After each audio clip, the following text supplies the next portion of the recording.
کہ ہمارے دو جو سفارت خانے ہیں، ایک واشنگٹن میں اور ایک نیو یارک میں. نیو یارک میں جو ہمارا پرماننٹ ریپرزینٹیو ہے اس وقت ہیں، اور جو ہمارے سفیر ہیں واشنگٹن میں، ان کے دونوں کے جو کانٹریکٹس ہیں وہ جون میں ایکسپائر ہو رہے ہیں. اب مجھے معلوم تو ہے کہ کن لوگوں کے نام کنسیڈر ہو رہے ہیں. سر آئی تھنک آپ کو ریویل کرنے چاہیے. نہیں میں ابھی ریویل اس لیے نہیں کرتا تاکہ کیونکہ اس میں ایک نام نہیں ہے نا. اچھا 3-4 نام ہے، تو میں اپنا انفلوئنس مطلب میں اپنی بات کر کے یہ نہیں بتانا چاہتا. کر دیتے ہیں تھوڑا سا بھی رکھتے ہیں اس کو. شاید اگلے پروگرام تک کچھ ہمارے شو تک کچھ ہو ہی جائے اگلے ہفتے.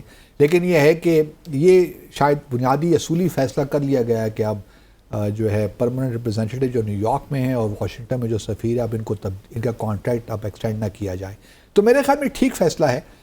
میرا اپنا بھی خیال ہی ہے کہ لیکن میں صرف یہ بتانا یا ایک مشورہ دینا چاہوں گا بغیر کسی پیسے کے کہ جو بھی ہے ایسے سفیر بھجوائیں، کیونکہ اس وقت پاکستانی کمیونٹی بہت ڈیوائیڈڈ ہے. اور ایسا میرا اپنا خیال ہے کہ جو کریئر آفیسر ہے نا انہی کو بھجوائیں. فارن سروس کے جو کریئر پروفیشنل ڈپلومیٹس ہیں انہی کو بھجوائیے. باہر سے بھجوانے کی ضرورت نہیں ہے. آپ کسی فارن سروس کے آفیسر بہت اچھے ہمارے قابل آفیسر آپ کو مل جائیں گے جو واشنگٹن بھی جا سکتے ہیں اور جو نیو یارک بھی جا سکتے ہیں.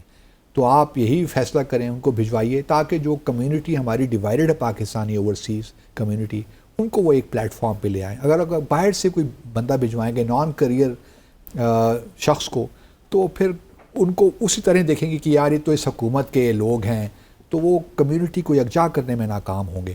تو میرا مشورہ یہ ہے